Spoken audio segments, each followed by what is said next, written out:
Hi and welcome to our video about our trip from Portsmouth to Santander. Here you have us arriving at the port at Portsmouth. You just pretty much follow the signs to the port and then follow the signs around into the port for whichever direction you're heading. Where did we stop before? We stopped at Port Solent before getting here. It's about 15 minutes away. And it's free to stop there. You just have to notify anybody that you're stopping there, don't you? You do, and there's a handy Wetherspoons and other places to eat. And here at the port, you get directed to the check-in. Once through check-in, they give you all the paperwork, and then they'll direct you to a queue. You'll pretty much queue there for 2 hours. Yeah, enough, yeah. We tend to watch some on the buses and make a cup of coffee when we're waiting. Yep, pretty much it's just a case of sitting there and relaxing. On the buses, ding ding. And then after that wait, they will move you on to the second queue. Sometimes they'll check you. Yeah, but we've been lucky, haven't we? We've never been checked. No, we've not. We're the honest looking type. The second queue, we were lucky again. We were only about 10 minutes in it. We were actually one of the first to actually be loaded eventually. Here you can see the sticker for the front of our van. I wouldn't get too excited. It's usually first on, first off. Last off. Last off, yeah. Yes, ferry travel involves a lot of waiting around, but here you can see us getting onto our ship, and as you can see, they were actually loading 2 ships. And this was getting, what time was this? Ours was due to leave at about 11:30. This is us loading at about 11ish. So we slept on the ferry, because obviously it's going Santander, but you actually get to sleep twice, don't you, on the late ferry? Yeah, this one was a 2-night ferry. If you get an early ferry, you only sleep one night. You do. You don't have to take a cabin. You can take a chair, but we've always took a cabin because I like a bit of luxury. I wouldn't call it luxury, but yeah. My own space away from people. Yeah. We'll show you pictures of the cabin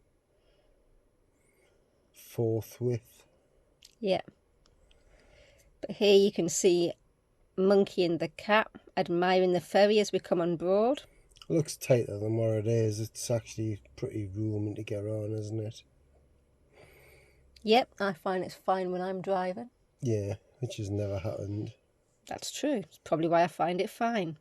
So here we are, still just following in front. This was an RV we were following, and he got stuck, didn't he? And I just did a big swing around. Yeah, he did about a 3-point turn, so don't get too close to the one in front. And here you can see they actually pull you all the way forward and tell you when to stop. Then you just lock everything up, leave your handbrake on, and here's the corridor with our room in it. Here's the cabin. As you can see, it was an inside cabin, 4-berth, only 2 of us. Yeah, that's not a real window. No, but we do like it. It gives you that little bit of space. Here's the little bathroom, shower, toilet, sink. Bit of wobbly film work because we were tired. Some plugs and a TV. You get a selection of video on demand, don't you, and live TV. Yeah, you get a selection of plugs as well, foreign and UK. English. We take a few things with us: travel kettle, coffee and tea, wine, cups, glasses, paper plates. This time we took a panini press, foods and snacks for a meal, clothes, toiletries, and of course chargers for your phones and stuff. People laugh at the panini press, but they're jealous when they realise what we do with it. It was very handy for the snacks. Here we are the next day after our first night's sleep. We were still in the channel, nice and calm. We were really lucky with our crossing. You could see France and England, couldn't you? You could. This is the section where you can stand outside where it's for the dog walk area, isn't it? Like the big washing machine doors. Yeah, it's the dog wash area. There's a dog wash on one side and smoking on the other. As you can see, it's just an outside section. It's okay. There's a hose pipe for washing anything down. Here you can see the other side. Nice and calm. And here you can see the top. Yeah, we've got about, it was probably about 3 metre swell later on at night time. That was the worst weather we got, wasn't it? It was just the swell was Yeah. 3 metres. It wasn't shocking this time. No, we've certainly been on worse. As you can see, it was nice and calm and pretty mild. I don't know who that good looking bloke is, like. No. Oh, God, that's me. Strange weirdo. Anyway, as you can see, there's plenty of space to walk around on the top. I'm sure in the summer it's a lovely place to hang out. We usually just vaguely wander around it. It's exercise machines and rubbish like that up there, isn't there? Yeah, there is. Yeah, If you can do you're a little really bit of keen. exercise. Or if like us, you can just admire the view. Of the water And the land. and clouds. Yeah, a little bit cloudy still, but then we were still just leaving. Here you can see the front of the boat with the helipad. And there you can see the sea in, and in the distance the exercise machines. And somebody walking around with shorts on. Because they already think they're on holiday. There's always one. We have some of them called friends. And they say they don't feel the cold, but they do. And here we are having some snacks. We had a couple of beers Couple and of pints. some olives. Just before nightfall. And then this is the next morning when we got up. Yeah, this is Santander. As you can see, it's still dark when we arrived. It was about 8 o'clock local time, wasn't it? I think it was earlier than that.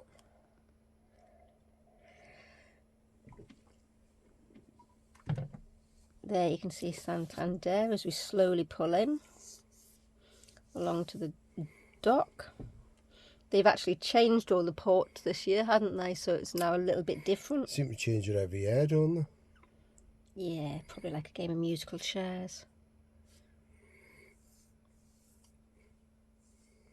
You can see the police coming to greet us. Mm. That's actually not in the dock, was it? It's slightly over to the right, which isn't the dock area, is it? No, it's the dock area, that now. Well, It didn't used to be. It used to be just cafes and stuff, didn't Yeah, no, now it extends a bit and you actually go all the way up. Here you have at the bottom of the stairs, when you get on you need to remember which stairs you came in at. What colour floor you're on. Yeah, colour floor and stairs. As you can see, this is us slowly leaving. And they open some of the floors. And then you exit the ship. You do, and here you have daylight. See, it's already daylight. Early, but daylight. Yeah. And here you can see how I know that the police car was actually on the dock side. Is as we pull round, there it is. Huh, wasn't that one, it was two there. Here we are going up to go through border control, get your passport stamped these days, and then you go round and you pretty much keep driving for a good 10 minutes, is it, the port? Yeah.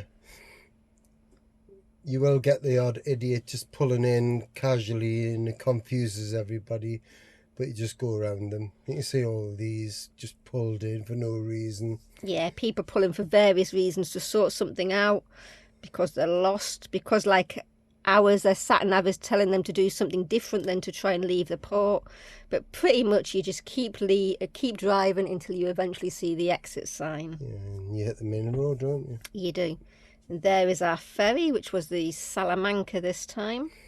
Would like to say though, as you're exiting, there is a separate bit that you might have to take if you've got animals, because there's sometimes, well, they always pull you in if you've got an animal, don't they? To Yeah. in the animal section, you have to filter off, and they seem to know who's got animals though, don't they? I assume it's by the little hangy thing. That's why we keep it hung, so they can see who was there. Yeah, and then they make sure you've got your documents for your animal, basically, don't they? Yeah, your passport or your health certificate, whichever you've got. You can see it's quite a long way out of the dock. Yeah, it's actually, the port itself's in the middle of Santander, but the port's that long, you come out at the edge of Santander. Now, as we're driving out here, we're also like to say that our fuel tank is empty, because naturally it's always cheaper in Santander, the fuel. We know a nice little garage, and we filled up, and it was 160 odd in the UK, and when we went to the little garage that we know, I think it was about 115, wasn't it? 129. 129. That's euros though. Yeah, So it worked out 129 around euros, about 115 a litre, didn't it? Compared to the UK, which was 160 odd. Yeah, we actually 170. have an app which you can press and it'll give you directions to it, which is quite handy. You know, it's probably about 2 or 3 minutes out the way, that little garage, but it's worth it, isn't it? It is. Because we just always go there and fill up. So here you can see we're nearly at the exit, but on the right hand side we can see the police car is where they're actually pulling people in who have pets, just to check them. But you can see we keep going, and they now have some nice shiny gates which are open to let everybody out. You can see your first sign there in the roundabout. It is. And here's the cost, £589.60 for the ferry with a cabin and money for a few pints. Thank you.